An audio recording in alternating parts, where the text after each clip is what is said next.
regarde. Il vous regarde comme on regarde quelqu'un qui a trahi, dans un mélange de colère et de dégoût. La colère et le dégoût sont familiers. Les Français l'ont éprouvé au lendemain d'un dimanche de 2005. Depuis, ils ont déserté les urnes. Ils sont retournés parfois. Ils étaient déçus en 2017, résignés en mars 2022. Ils vous ont sanctionnés en juin dernier et vous les avez à nouveau trahis. Trahis en faisant comme si Emmanuel Macron avait été élu sur son programme. Trahis en gouvernant depuis 9 mois comme si vous étiez majoritaire. Trahis avec un misérable 49-3 pour faire passer une réforme dont personne ne veut. Des traîtres donc, mais d'un genre nouveau. De ceux qui déçoivent les espoirs que l'on n'a jamais placés en eux. Car en avril dernier, personne ne comptait réellement sur Emmanuel Macron pour relever le pays. On prêtait une oreille distraite à celui qui parlait alors, souvenez-vous, d'une nouvelle méthode pour gouverner. Des milliers de mensonges plus tard, vous portez le coup de grâce. Vous n'envisagez pas l'hypothèse du 49-3 juste avant d'y recourir. Votre parole n'a plus aucune valeur. Des haussements de sourcils, des rires narquois, des injures sont au mieux ce que vous récoltez dans le pays. Jamais un président n'a voulu gouverner avec autant d'aplomb par la colère et le dégoût. À présent, 2 Français sur 3 veulent que cette motion de censure aboutisse pour faire chuter le gouvernement et votre réforme. Oui, jeudi était le premier jour de la fin du quinquennat d'Emmanuel Macron. Vous n'avez aucune légitimité à faire cette réforme et vous le savez.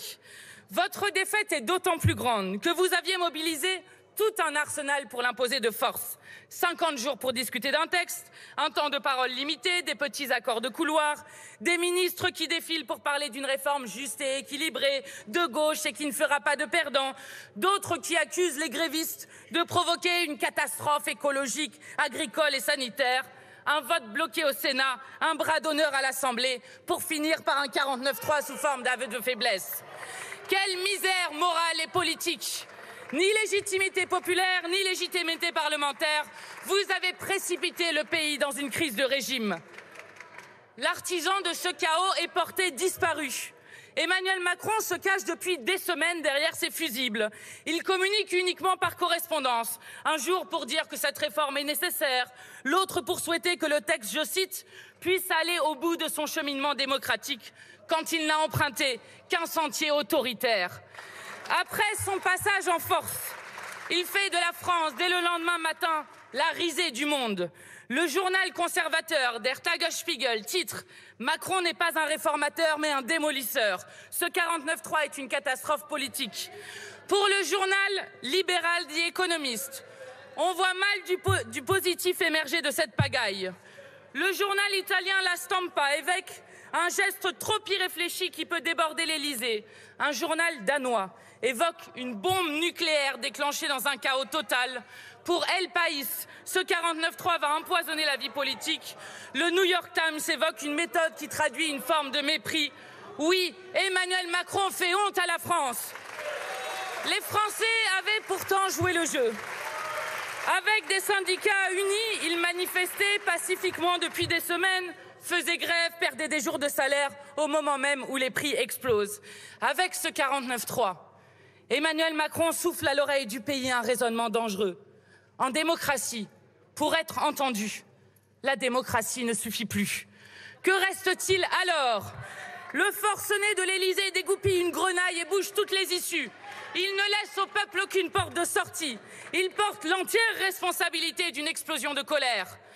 En démocratie, pourtant, le peuple est le seul souverain. Si Emmanuel Macron voulait réparer le pays, il pourrait annoncer un référendum ou une dissolution. Mais il a fait du peuple son ennemi. Un mort. Un conseiller du président parle d'un mort. Le roi demande un sacrifice contre le retrait de la réforme. La situation est grave, inédite dans notre histoire politique récente. Jamais un président et ses ministres n'avaient autant et délibérément menacé la paix civile du pays qu'ils gouvernent. Madame la Première ministre, il faut donc vous censurer pour l'intérêt de tous. On lit ici et là qu'Emmanuel Macron se rêve en Jésus-Christ. Il ressemble davantage à Caligula, cet empereur devenu ivre de son pouvoir. Camus fait dire à l'un de ces personnages: sans doute, ce n'est pas la première fois qu'un homme dispose d'un pouvoir sans limite, mais c'est la première fois qu'il s'en sert sans limite, jusqu'à nier l'homme et le monde. Comme Caligula, le président est saisi de 2 mesures. Il n'écoute plus personne. Il a refusé de recevoir l'intersyndicale, ignoré des manifestations historiques depuis 50 ans, commandé un passage en force et se barricade désormais dans son palais. Comme lui, il désire l'impossible. Ni l'adhésion à son projet, ni l'adhésion à sa réforme ne sont de ce monde, mais il fera comme si, à croire qu'Emmanuel Macron se trompe de peuple. Il croit possible de gouverner la France indépendamment des Français, indépendamment de la fureur qu'il fait naître en eux. Comme lui, il confond la postérité et le ridicule, comme s'il semait la colère et le dégoût dans le pays avec quelque chose d'original. Comme lui, il confond la force et la lâcheté, comme si pénaliser les femmes les plus précaires et épargner les riches avait quelque chose de courageux.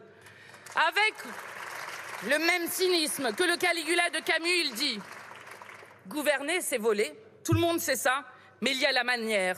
Moi, je volerai franchement. Oui, Emmanuel Macron volera franchement 2 ans de vie à tous les Français. La colère et le dégoût comme seul programme politique.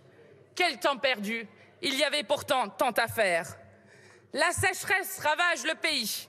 80% des nappes phréatiques sont à des niveaux catastrophiques. Une étude récente nous dit que la demande en eau douce excédera de 40% les ressources disponibles dans les 7 années à venir.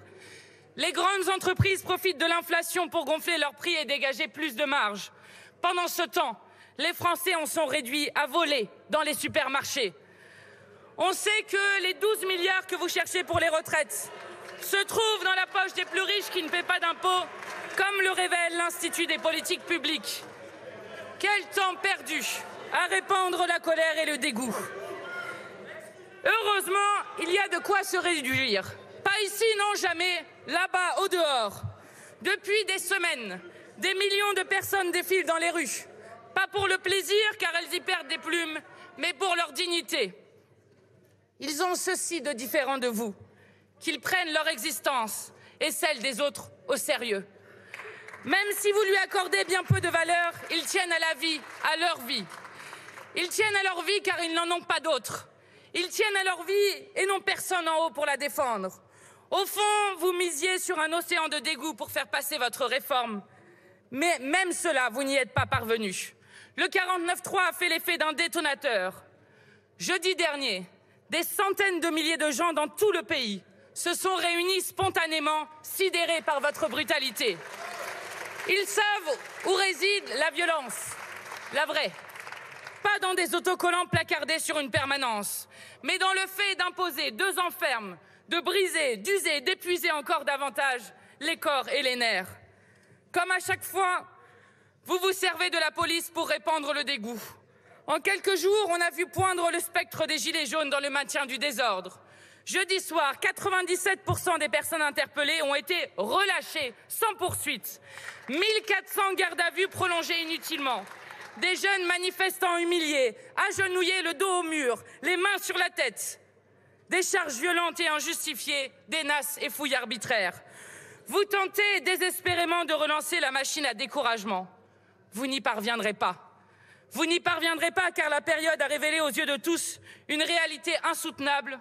Vous ne servez à rien. Oui, vous ne servez à rien si ce n'est nuire. Quand les éboueurs font grève 10 jours, le paysage et les odeurs s'en trouvent changés. Si votre gouvernement tombait ce soir, les Français seraient simplement soulagés. Madame la Première ministre, vous ne pouvez rien face à ceux qui font tout. Peu importe l'issue de cette motion de censure, vous avez déjà perdu. Pour beaucoup, votre gouvernement est déjà mort. Au moment où vous passiez en force par arrogance, votre pouvoir s'est effondré. Les noms de Borne, Dussopt et autres n'inspirent aux Français qu'un haut le cœur. L'intersyndicale donne rendez-vous ce jeudi pour la motion de censure populaire. Nous parlerons de votre réforme au passé, car ce n'est qu'une question de jours avant que vous ne reculiez enfin. Malgré vos efforts, personne ne se laissera envahir par le dégoût. Chacune de vos paroles est un antidote à l'impuissance et à la résignation. Le désir de battre Emmanuel Macron et sa réforme est devenu contagieux. Même l'empereur Caligula a été vaincu. C'était après s'être regardé dans le miroir. Merci de conclure. Qu'Emmanuel Macron contemple son reflet, il y verra bientôt sa chute. Merci beaucoup.